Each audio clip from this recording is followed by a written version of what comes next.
Nada acontece por acaso. Essa frase é muito repetida dentro do meio espírita. Nós ouvimos muitas vezes isso. Talvez seja mais presente, a mais frequente entre nós. A causa e o efeito. Então, quando nós falamos que não há efeito sem causa, ou que nada acontece por acaso, nós ouvimos isso, mas muitas vezes não questionamos, não refletimos muito sobre o que isso significa em nossa vida. Na verdade, talvez falte assim, um pouco de atenção, uma atenção em relação à vida que levamos no dia a dia. Porque a causa e efeito estão acontecendo todo momento. Todo momento, todo instante. Há causas e há efeitos. Então, há efeitos de causas e causas que vão provocar efeitos. Então, esse é o nosso tema.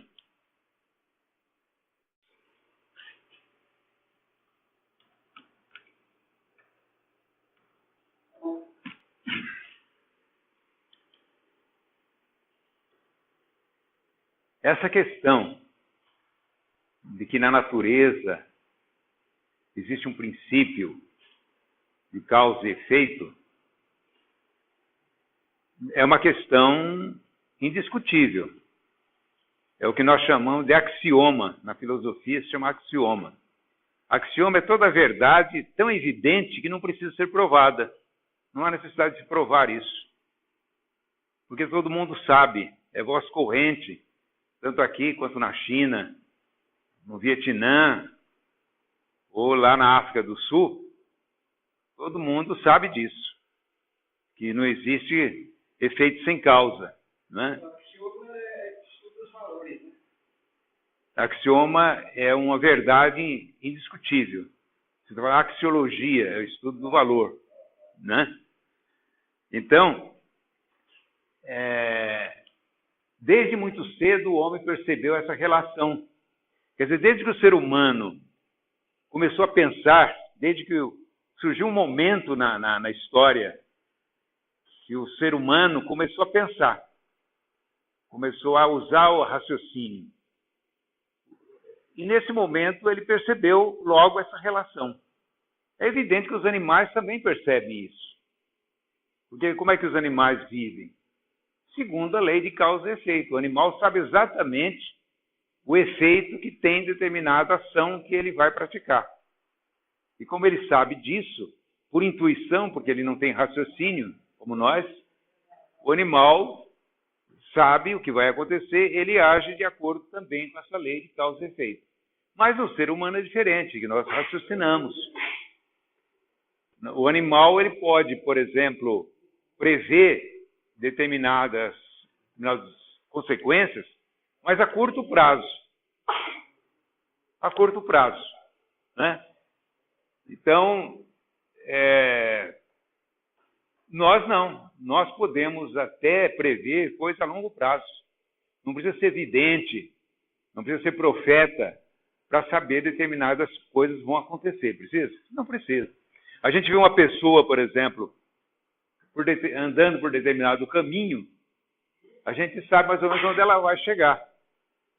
É por isso que os pais aconselham os filhos, né? Não faça isso, não faça aquilo, ou faça isso, faça aquilo, porque ele sabe, se continuar daquele jeito, o que vai acontecer no futuro. Lei de causa e efeito. Então não precisa ser nenhum bidu, não precisa ter nenhuma capacidade extrasensorial para perceber o futuro. Porque o nosso raciocínio permite a gente penetrar no futuro. E graças a essa capacidade de penetrar no futuro que nós podemos planejar. Mas a maioria não é assim, né? Porque a pessoa só, para que ele se depara com aquilo que construiu, é que ele vai ver o... Bom, aí depende de cada um, né? Há pessoas mais previdentes, que raciocinam mais, refletem mais, levam em consideração, e outras que não procuram nem ver o que vai acontecer, né? Às vezes com medo da verdade, A verdade pode ser muito pesada para ela. E é o principal mecanismo da lei de evolução. O mecanismo da evolução é a lei de causa e efeito. Evolução no sentido amplo. Evolução espiritual, claro. A evolução física, material, né? Lei de causa e efeito. Tudo caminha assim. Se não fosse a lei de causa e efeito, não poderia haver ciência. A ciência só existe porque é possível prever o que vai acontecer e dali tirar conclusões, descobrir leis. Então a ciência se baseia na lei de causa e efeito. Tanto assim que o Isaac Newton, que foi um dos primeiros grandes cientistas do mundo no século XVII, ele viveu entre os séculos XVII e XVIII. Nasceu em 1600 e pouco e morreu no começo de 1700 e pouco. Né? O Isaac Newton, ele estabeleceu como lei da física essa lei de causa e efeito. Foi quem primeiro falou, usou essa terminologia, lei de causa e efeito. Então, tem a primeira lei de Newton, segunda lei de Newton, terceira lei de Newton sobre fenômenos físicos. Então, mais no Espiritismo, a lei de causa e efeito se aplica à nossa vida moral, que também funciona assim. Mesmo modo, né? A vida moral é a nossa vida de relações uns com os outros.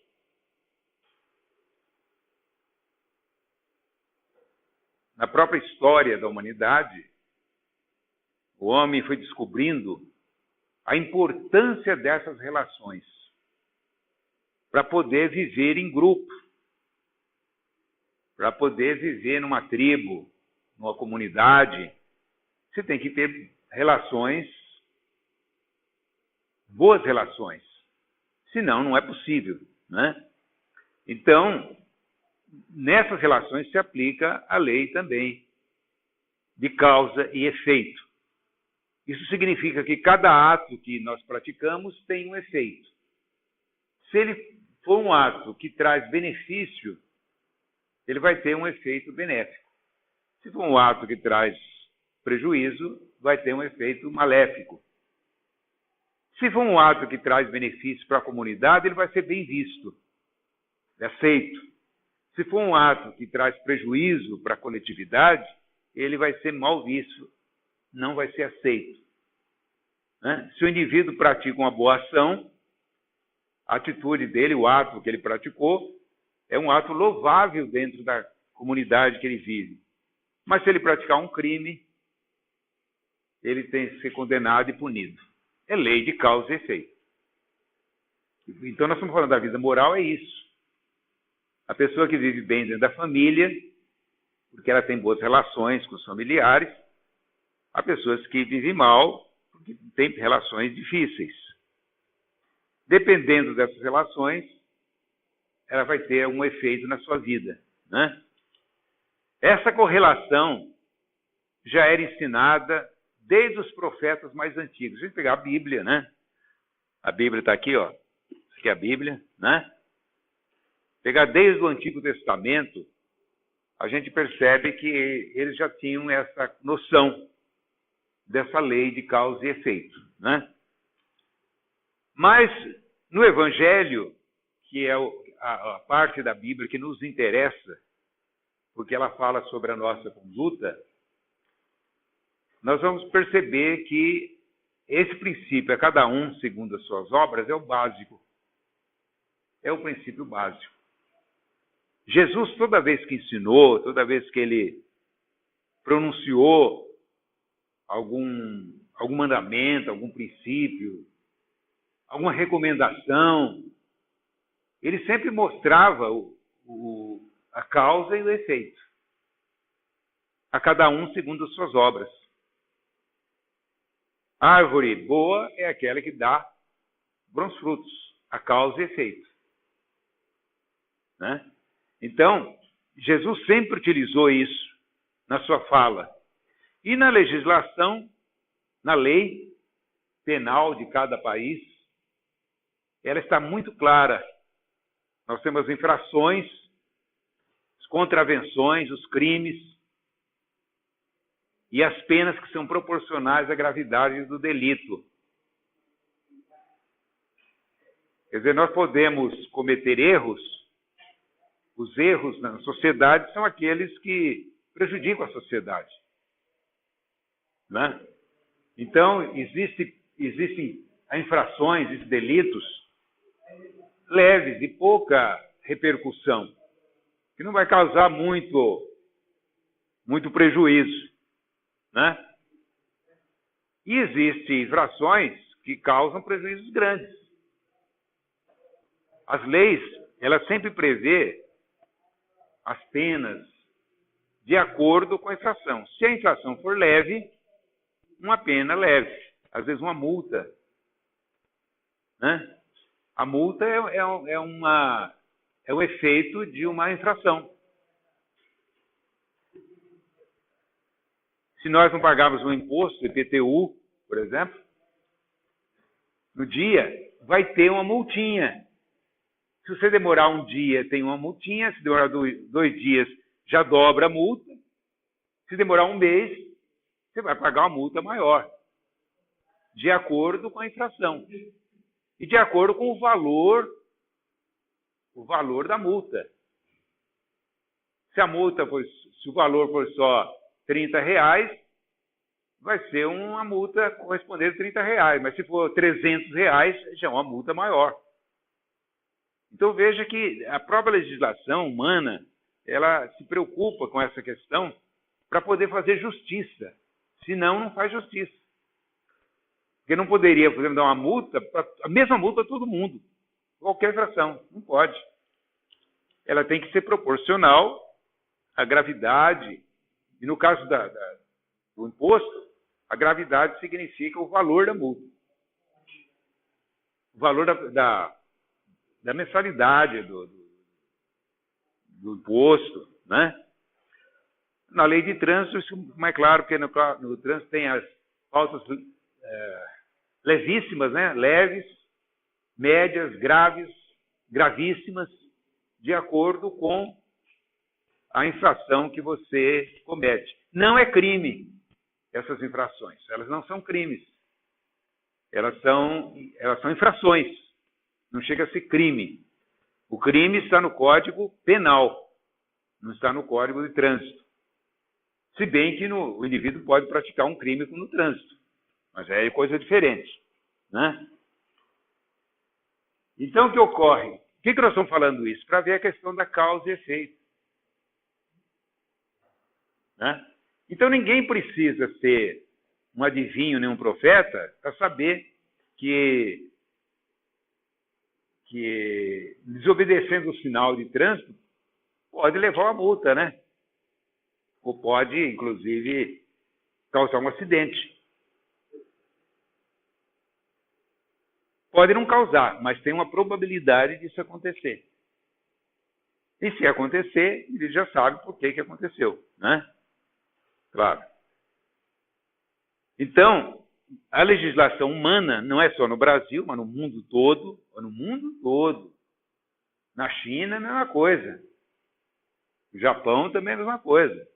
Quer dizer, existe o quê? Uma concepção universal desse conceito de causa e efeito, né?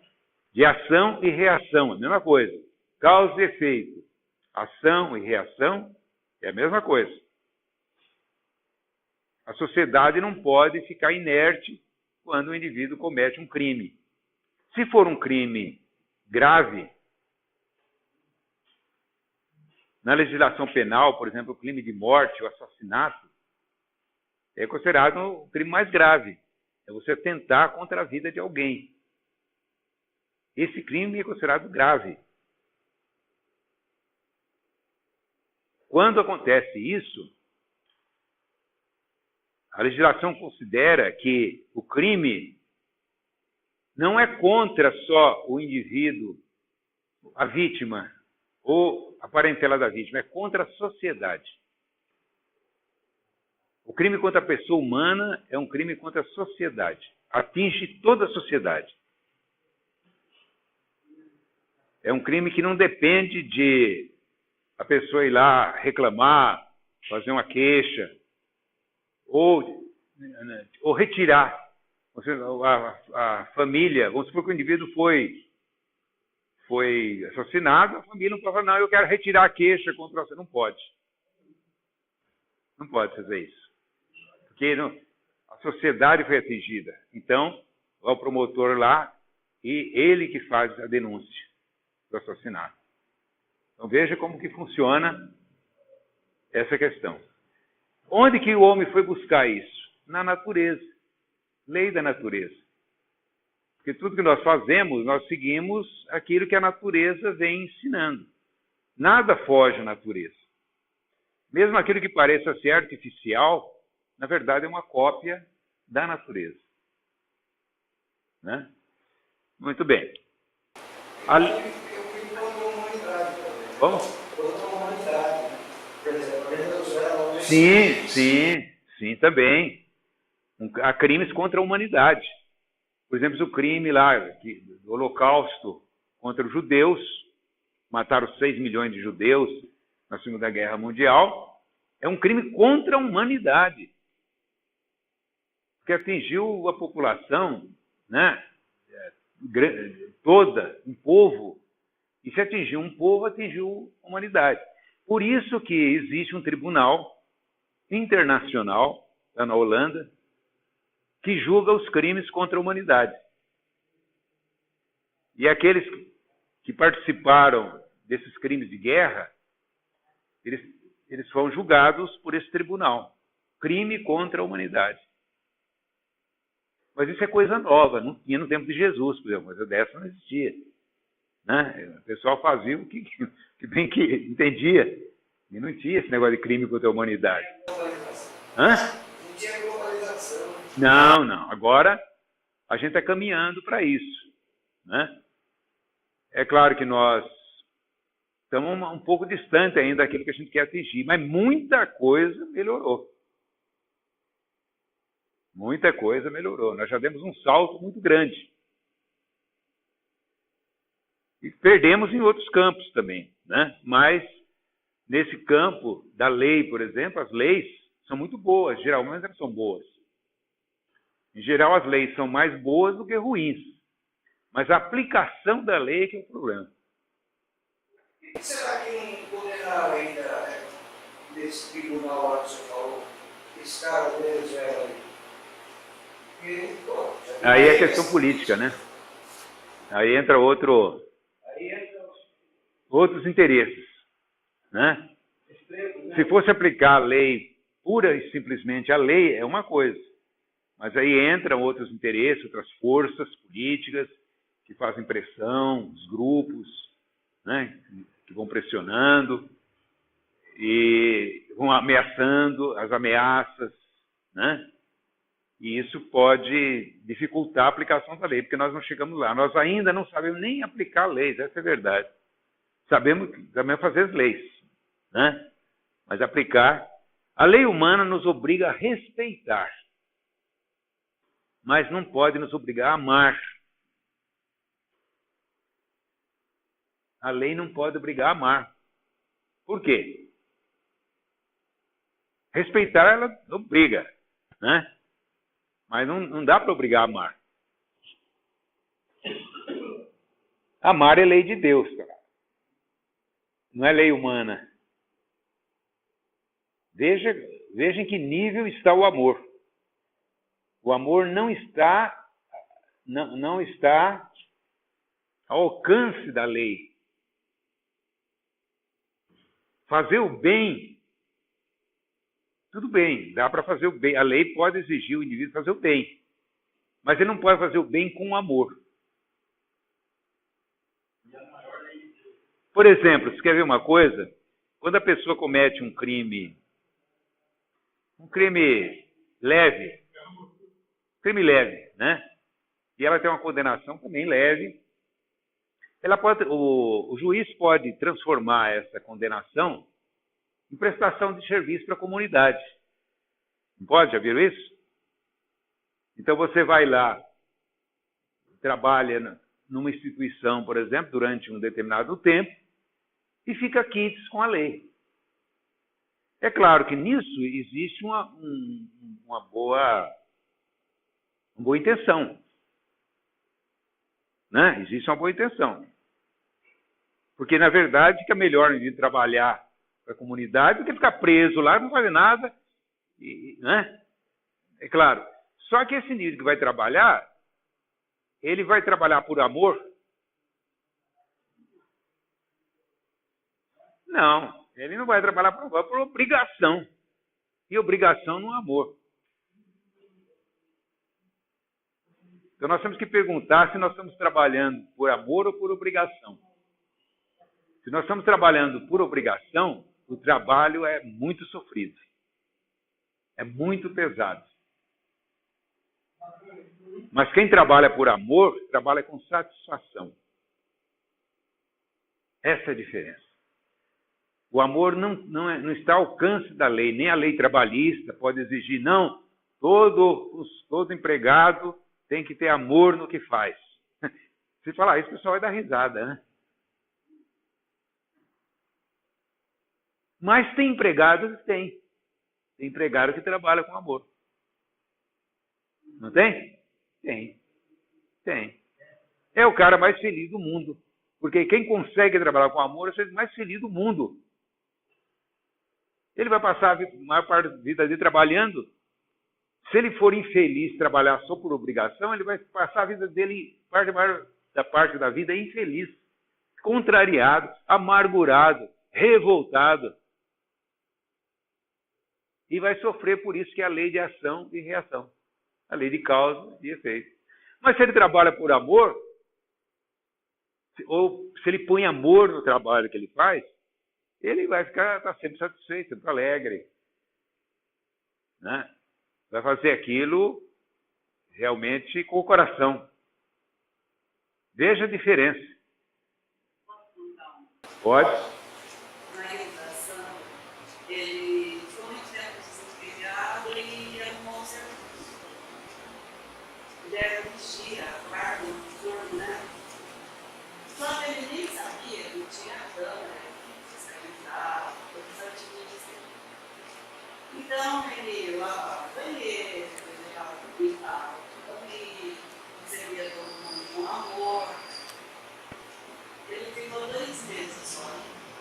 Chamaram ele para conversar e falaram que ninguém que trabalhou na função dele tinha limpado o local, tinha lavado o banheiro, tinha recebido todas as pessoas com tanto carinho. E ele subiu de dentro, né? É você ver. Feliz dele. É uma pessoa feliz, né? Pessoa bem consigo mesmo. Nós conhecemos um pedreiro, não vou falar o nome aqui, que também é assim. A gente percebe que ele trabalha com uma alegria. Ele trabalha. Se a gente estiver perto, ele vem 5 minutos perguntar se está bom. Se é assim que quer. Mas ele fala aquilo, você percebe que o interesse, né? Porque ele se identifica com aquilo que está fazendo. A única desvantagem é que fala muito. Mas também, não vou querer perfeição. A única desvantagem é que ele fala muito. Mas ele está aqui olhando e tal, ele olha aqui, ele fala, acho que aquilo lá ficaria bom, se quiser, ele vai chamar para mostrar. Mas se percebe o quê? Que ele se integra, ele se identifica com o que ele está fazendo. Ele deve melhorar sempre, né? Hã? Não está fazendo de qualquer jeito. Não, Melhorar sempre. então ele sempre tem um motivo para levantar e trabalhar. Porque ele já fica pensando o que ele vai fazer, como fica melhor. Né? Então, por quê? Porque a lei, ela obriga o empregado, ele é obrigado a fazer a coisa bem feita, a respeitar as pessoas, né? A respeitar o patrão, a cumprir o horário, essas coisas todas, a lei pode obrigar, mas a lei não obriga o indivíduo a amar. Não tem como. Então, em 1900 e não sei quanto, lá na época do Figueiredo, o presidente Figueiredo, Lembra do presidente Figueiredo? Lá, o último, não, no seu tempo, governo militar, o Figueiredo baixou um decreto criando o Dia da Caridade. Você sabe qual é o Dia da Caridade? 19 de julho. Todo mundo é obrigado para fazer a caridade. Quer dizer, isso não vale nada, né? Ninguém tomou conhecimento, porque... Agora fiquei curioso, por que dia 19? 19 de julho. Tem algum porquê? Hã? Aniversário dele, tem algum porquê? Não sei por que criou essa data. Pode procurar lá, Dia da Caridade, pode procurar no Google, isso já é 19 de julho. Ó, demos um exemplo aqui. O indivíduo A ofende o indivíduo B. Nós chamamos de fato gerador, quer dizer, começa aí o problema. Consequências. Quais são as consequências dessa ofensa? O A vai ficar magoado. É um efeito imediato no ofendido. O B vai sentir culpa, mas é um efeito retardado no ofensor. Quer dizer, não vai acontecer, né? Pode ser que até aconteça logo, mas a tendência é acontecer depois. Esse é causa e efeito numa situação de ofensa. Quer dizer, o ofendido, magoado, e o ofensor vai desenvolver com o tempo um sentimento de culpa. Às vezes depois de muito tempo. Às vezes não. Tem alguns que se arrependem logo. Principalmente se perceber que não tinha nenhuma razão, né? Mas... Só uma observação, está invertido, né? Hã? A e B. A que ofendeu B, então A que é o culpado, B que é a... sim, está invertido, é. Só uma observação. Sim, é o B é a mágoa, né? E o A é a culpa, o A que ofendeu. Então, isso vai acontecer em qualquer situação de ofensa.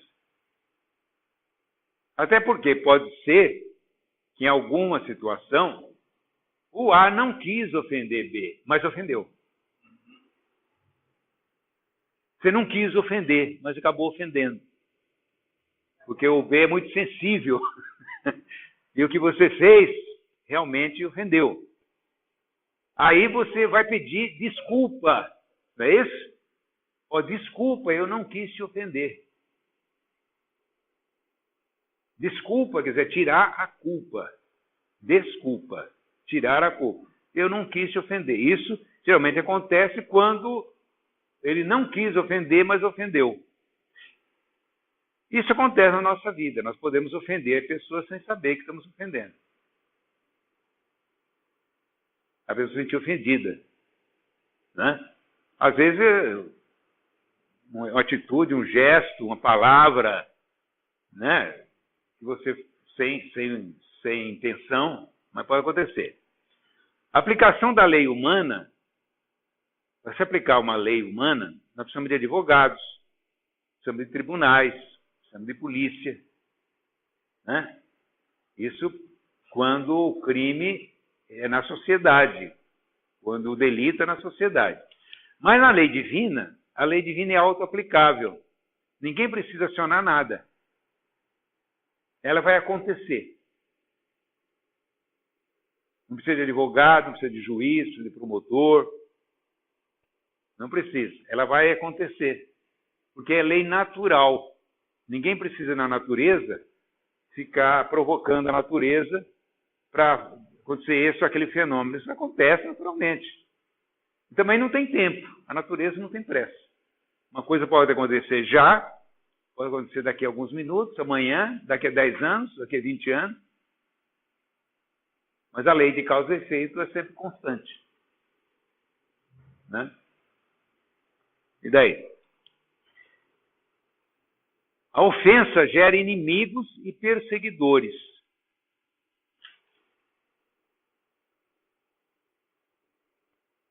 A ofensa, tem muito tipo de ofensa, não é só ofensa você falar. A ofensa pode ser, inclusive, uma atitude violenta, pode ser uma vítima fatal, né? ela gera inimigos. Ela gera inimigos. A tendência a gerar inimigos. Ela gera culpa. Então, esses inimigos perseguidores são os efeitos exteriores. Porque se eu prejudiquei alguém, esse alguém pode passar a ser meu inimigo e me perseguir, agora ou depois. Mas ela gera culpa também, o que é pior do que o inimigo. A culpa e a autopunição. Esse é o mecanismo interno da nossa consciência. Então, são os efeitos da ofensa. Né? A culpa é o sentimento mais destruidor que pode existir, mais devastador.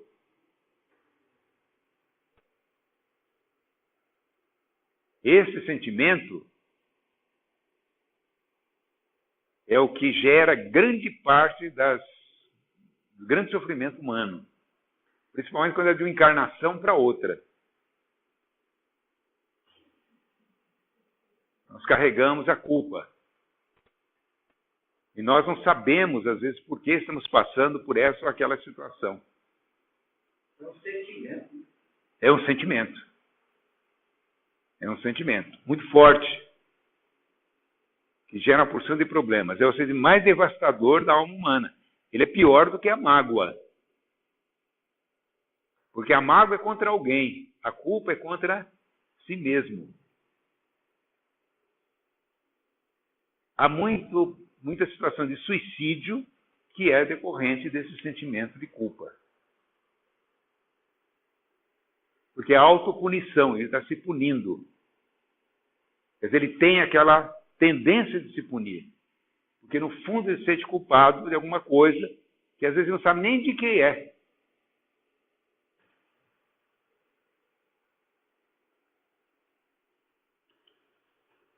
O Céu e o Inferno é um dos livros do nosso Allan Kardec. O Céu e o Inferno, ou a Justiça de Deus segundo o Espiritismo, a Justiça Divina segundo o Espiritismo, é um livro que tem um capítulo chamado Código Penal da Vida Futura, né, Bardella? Muito importante esse capítulo. Se vocês puderem abrir o Céu e o Inferno e ler só esse capítulo, vocês já leram o livro todo. Esse capítulo, ele traz os itens, né, Bardella? Acho que de 1 a 30 e pouco, 40 itens. E ele vai... É realmente um código. É como se fosse uma coisa muito bem feita, muito... A Kardec ali realmente estava muito inspirado para fazer aquilo lá, hein? Código Penal da Vida Futura. Ali está todo o resumo da questão da lei de causa e efeito. É uma coisa extraordinária. E no Evangelho segundo o Espiritismo, no capítulo 5, nós vamos encontrar bem-aventurados os aflitos. Nesse capítulo, Kardec fala das causas atuais dos nossos sofrimentos, das nossas aflições, do nosso desconforto, das nossas insatisfações, revoltas, etc., que estão nessa vida e das causas que estão em vidas anteriores. A gente percebe que a maior parte do sofrimento nosso decorre de quem? Da vida anterior ou dessa?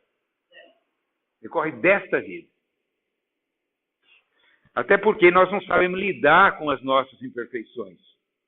Como nós não sabemos lidar com as nossas imperfeições, nós vamos vivendo do jeito que dá. Sem refletir, a gente vai tropeçando, caindo ali, cai acolá. Quer dizer, não prestamos atenção, né, no caminho que estamos trilhando e vamos nos machucando. Vamos nos machucando.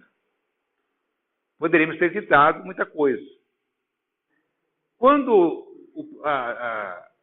o sofrimento, a aflição, nós não encontramos causa nessa vida, provavelmente está em outras vidas. Ou na anterior, ou em anteriores. Mas nós não podemos fazer nada com o passado. Então não adianta nada ficar pensando nisso. Nós temos que trabalhar esta vida, o atual, o agora. Isso que interessa. O que passou, nós não vamos modificar. Nós só vamos criar um futuro bom se a gente souber viver bem hoje.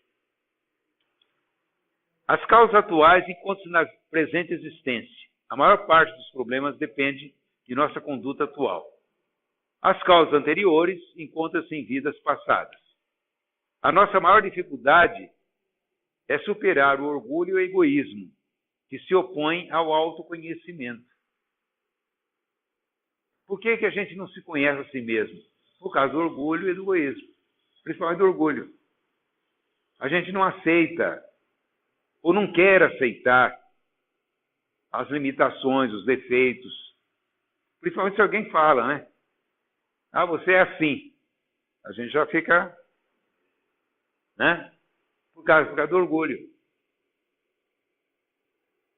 Aí a gente não se conhece, porque se a gente nega que tem um defeito, a gente nunca vai superar esse defeito. A primeira atitude para mudar seria aceitar que a gente tem o problema. Né? A humildade. É a questão da doença, né? A gente só vai se tratar, se cuidar, se a gente aceitar que está doente. Fala, não, eu não estou doente. Então, não tem o que fazer. Né? Agora, se você está doente, aí você pode procurar um meio de se curar. Né? O alcoolismo é assim. Isso. Isso. No AA é assim. A primeira atitude da pessoa alcoólica é justamente reconhecer que ele é um dependente. Se ele falar assim, não, eu não sou dependente, então não vai fazer lá, você não vai poder fazer nada. Agora, a partir do momento que você acha um dependente, aí você vai se tratar. Né? Aí você vai se tratar, se cuidar.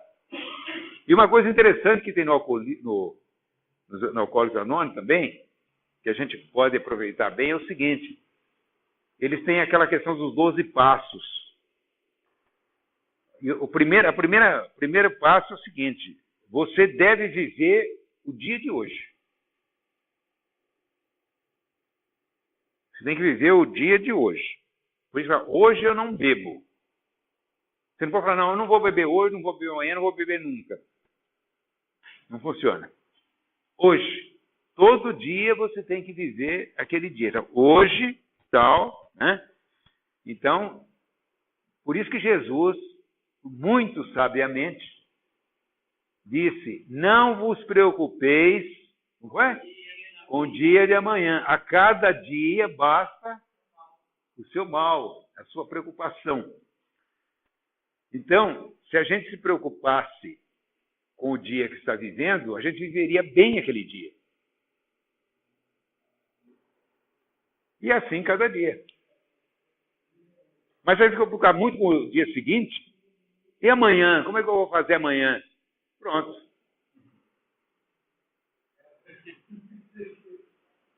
Né? Desconhecimento de nossas limitações e de nosso potencial. Quer dizer, nós não é que nós ignoramos só os defeitos, nós ignoramos as nossas qualidades. Mas essas qualidades, elas só vão aparecer se nós reconhecemos os defeitos. Isso que é interessante. Se a gente reconhecer os defeitos, a gente vai descobrir logo as qualidades. Porque é o oposto. É o oposto uma coisa de outra. A gente só conhece o dia porque existe a noite. Sabe o que é o dia porque existe a noite. Né?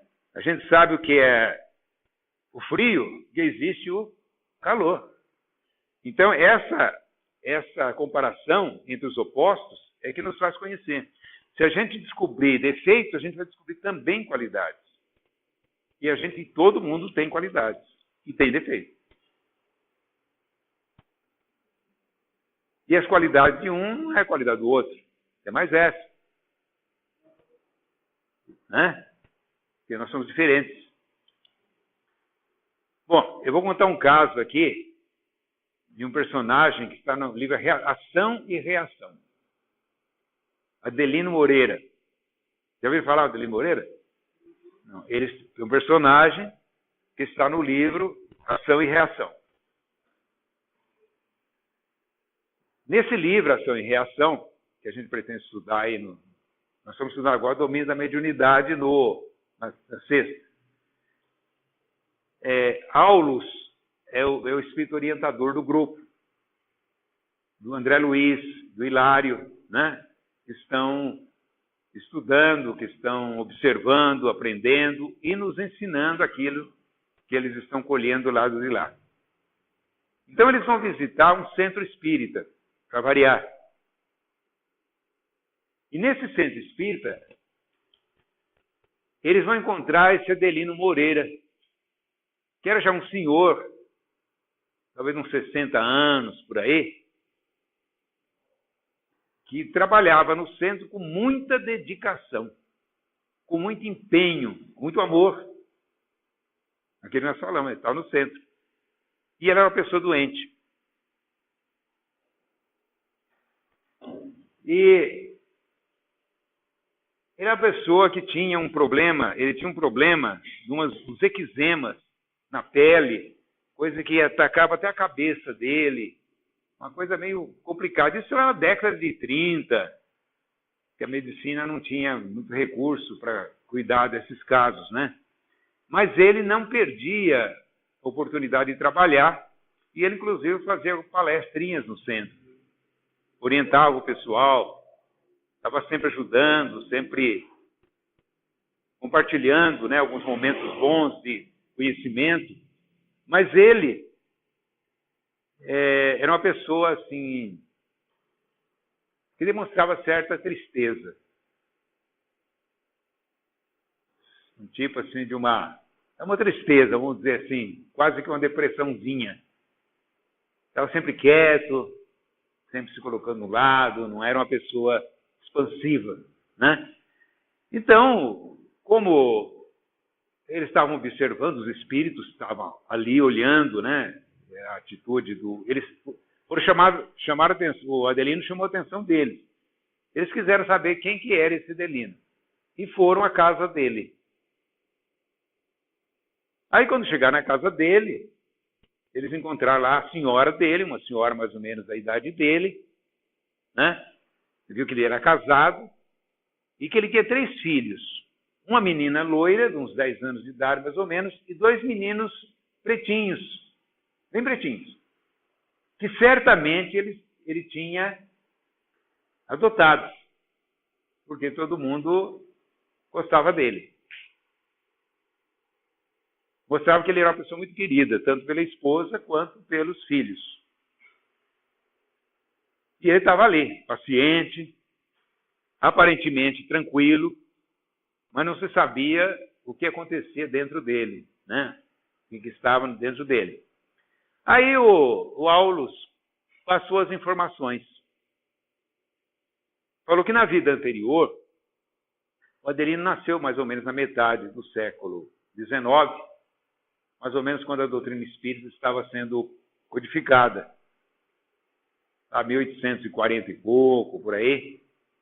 E ele era filho do senhor, de um fazendeiro, com uma escrava.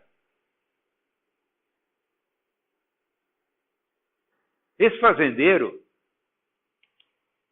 era um homem realmente violento, rude, e que se aproveitava também das escravas, jovens. Mas a mãe do Adelino, lá dá outro nome, ele tinha outro nome, não me lembro qual o nome que ele tinha lá. Ele tinha outro nome, outra encarnação. A mãe do Adelino, vamos chamar de Adelino mesmo. Quando ele nasceu, a mãe morreu. A mãe morreu no parto. Então o pai trouxe o menino para dentro de casa.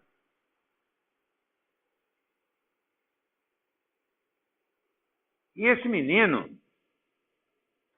o pai, acho que era viúvo, se não me engano, ele não tinha esposa. Ele trouxe o menino para dentro de casa e criou esse menino. E esse menino foi crescendo, ele deu todo o conforto, ele se identificou com esse menino, que era filho dele, era o único filho que ele tinha, se dedicou a esse menino, o menino cresceu com todo o conforto que tinha, porque ele era um senhor de escravo, né? Naquela época, a escravidão no Brasil foi até 1888, vocês calculam. Então, ele viveu naquele meio, cresceu ali. Quando ele já estava com uma certa idade, o pai, ele trouxe para casa uma mulher, uma jovem,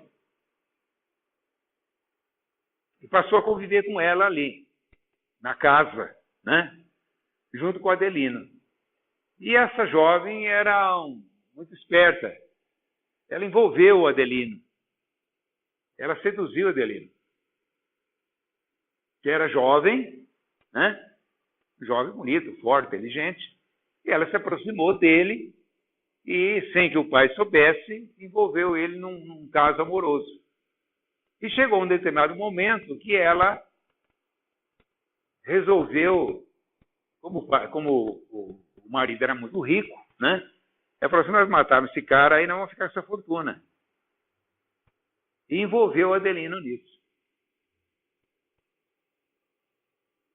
Então, por isso que está, cometeu um parricídio em conluio com a madrasta. Então, eles resolveram matar o fazendeiro, que não era um homem lá de bom coração, né? Mas, afinal de contas, era o pai do Adelino. Criou o Adelino. Deu tudo o que ele precisava, que nenhuma criança naquela situação teria. Ainda mais que era filho de uma escrava. Mas ele fez isso. E conquistou mesmo o Adelino. Mas o Adelino, envolvido, fascinado, né, pela sirigaita, ele acabou se envolvendo e resolveram matar. E aí, aqui, o que ocorre? Ele para matar o pai, eles fizeram um plano, chamaram 2 escravos, que eles confiavam, jovens, né? E conseguiram dar um medicamento, substância lá, um entorpecente, fez o pai dormir e puseram fogo no pai. Puseram fogo, ele morreu queimado. Simularam que era um acidente, que negócio todo e tal, né? E eles mataram o pai e ficaram com a fortuna. O casal ficou com a fortuna. Mas a hora, como desencarnou, o pai desencarnou, o pai, quase que imediatamente, tomou consciência do que tinha acontecido, da traição de que ele foi vítima, do filho e da mulher. E ele, desde que ele se recuperou no plano espiritual, teve consciência, ele voltou com tudo contra o Adelino. Violento, espírito. E tentou prejudicar o Adelino de todo jeito. E aí começa o martírio do Adelino. E o Adelino também, percebendo o que ele havia feito, se sentiu culpado, porque um assédio do pai, ele começou a se sentir culpado do que ele fez. Agora era tarde, não tinha mais volta, né? Já matou o pai, já cometeu o crime. E aí foi quando começou a doença da pele, os eczemas. Seu pai morreu queimado, né? Começou lá. Como é que o pai influenciava? O pai envolvia, chegava junto dele, né? Com muito ódio, e aí passava para ele essa influência negativa. E ele começou a se sentir culpado do que ele fez, foi ficando doente, e acabou desencarnando, obsidiado pelo pai. Lá no plano espiritual, o pai recebeu, já com a fúria de quem quer se vingar. Imagina, o pai já era um jeito meio violento, já era violento, né? mas ele confiava no filho. E ele partiu com tudo. Até que ele ficou por muitos anos, o Adelino, uma região espiritual, tipo umbral, né? Sofrendo ali, até que ele foi resgatado por uma equipe de socorro. Recebeu o tratamento e aos poucos ele foi levado a um plano espiritual porque ele tinha certos méritos, certas qualidades.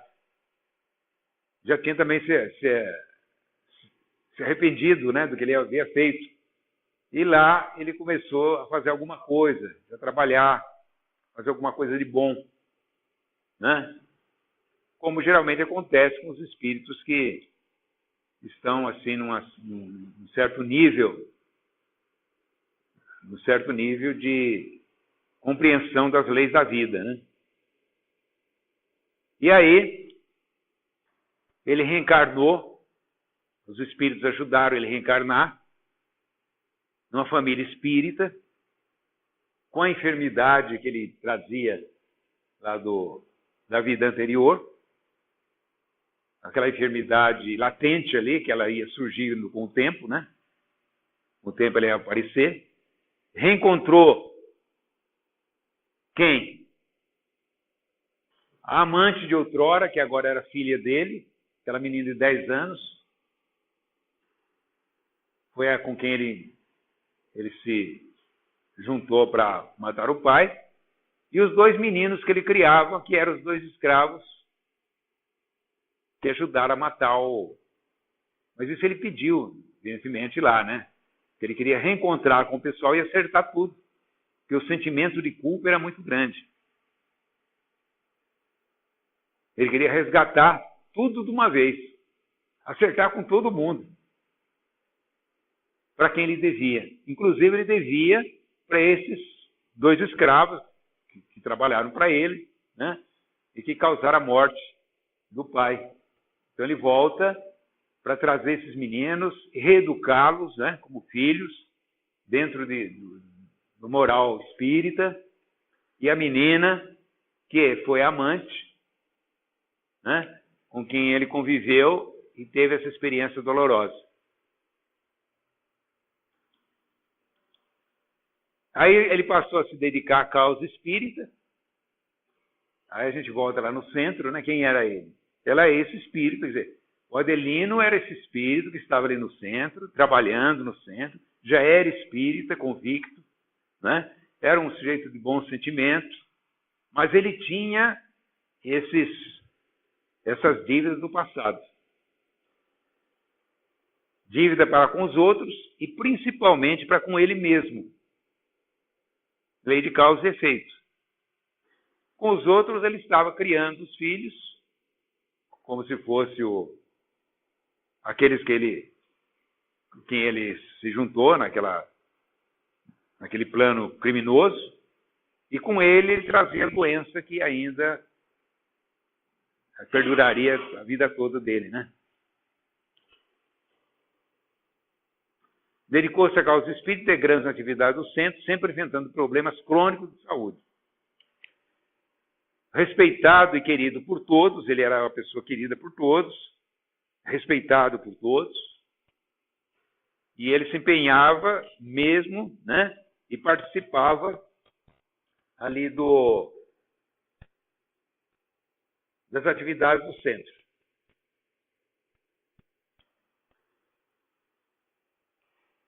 Os espíritos estavam ali na casa dele, enquanto o Aulo estava contando essa história. O Aulo está contando a história, o caso do Adelino, para o pessoal, né? E aí o Adelino foi dormir naquela noite, e aquela noite ele teve um desprendimento espiritual. Porque, evidentemente, ele devia ter esse desprendimento sempre, porque ele estava acertando a vida dele. Ele tinha que ter orientação dos espíritos, pelo que ele estava fazendo, se era assim mesmo, se devia continuar, de que maneira continuar. Então, aquela noite, ele se desprendeu também, né? Só que quando ele começou a trabalhar nesse meio, começou a se regenerar, o pai que o acompanhava também começou a mudar. Porque era o obsessor que foi se transformando com o tempo. Quer dizer, o bem que ele fez foi atingindo o pai, que é um espírito revoltado, e foi compreendendo que ele era uma pessoa de bem. Então o pai começou a se aproximar da Adelino. Então o que ocorre? Naquela manhã, o Adelino acordou, né? E em desdobramento, encontrou-se com Cílio, depois de encontrar com Cílio, os companheiros espirituais, e de manhã, quando eles estavam lá, já acompanhando, o Adelino tinha voltado no corpo, o Adelino ouviu um choro de criança, de bebê, que vinha da porta da sala. E quando ele chega na porta da sala, tinha um bebê que deixaram ali para ele criar. Como sabia que ele criava, né? Quem era esse bebê? Né? Era o pai dele que estava voltando. E ele com muita intuído, né? Naturalmente, ele já foi planejado, não foi uma coisa que aconteceu por acaso, né? A lei de causa e efeito. Ele pega essa criança no colo, se aconchega ao peito, né?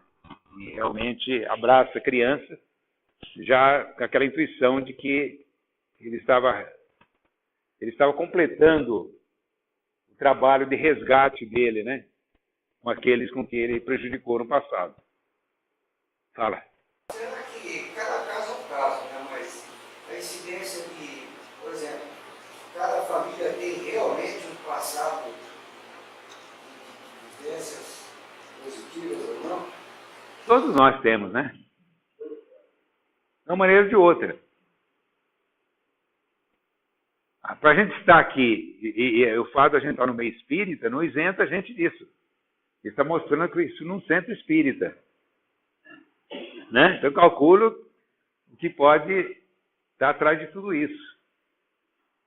Então, quando a gente entra... Nós estamos lendo no Domínios da Mediunidade agora, capítulo, se não me engano foi do capítulo anterior, nesse último, que quando a gente está atuando no meio, seja espírita, seja católico, seja evangélico, mas no lugar onde a pessoa está ali de coração, não aqueles que estão por outros motivos, porque tem pessoa que, né, não está ali com o coração. O coração está em outro lugar. Quando a pessoa se dedica a uma atividade, seja numa instituição de caridade, numa escola, em alguma coisa que traz um grande benefício para a comunidade, geralmente, quando ele vai dormir, os espíritos aproveitam aquele momento para levar as pessoas para continuar o trabalho no plano espiritual. Elas continuam trabalhando. Foi o que nós vimos lá, né? Então, elas vão trabalhar também, continuar no mundo espiritual, no plano espiritual, também trabalhando, né? Ou complementando o trabalho que elas estão fazendo aqui. Porque são os que estão mais preparados para isso. Não vai pegar um outro que não está preparado. Quer dizer, quem já está voltado para isso é aquele que mais facilmente vai ser utilizado pelos espíritos, como no caso do próprio Adelino. Então, nós escolhemos para finalizar essa mensagem aqui do Emmanuel. Veja a mensagem, ó. Nasceste no lar de que precisavas. Vestiste o corpo físico que merecias. Moras no melhor lugar que Deus poderia te proporcionar, de acordo com o teu adiantamento. Possuis os recursos financeiros coerentes com as tuas necessidades, nem mais nem menos, mas o justo para as tuas lutas terrenas. Teu ambiente de trabalho é o que elegeste espontaneamente para a tua realização. Portanto, não reclamemos. Teus parentes e amigos parentes e amigos, são as almas que atraíste com as tuas próprias afinidades. Então não estão aí, eles não estão de graça ali, nosso meio. Portanto, o teu destino está constantemente sob teu controle. Tu escolhes, recolhes, eleges, atrás, buscas, expulsas, modificas tudo aquilo que te rodeia a existência. Teus pensamentos e vontades são a chave de teus atos e atitudes. São as fontes de atração e de repulsão na tua jornada vivencial. Não reclames, nem te faças de vítima. Antes de tudo, analisa e observa. A mudança está em tuas mãos. Reprograma tua meta, busca o bem e viverás melhor. Resumiu tudo, né?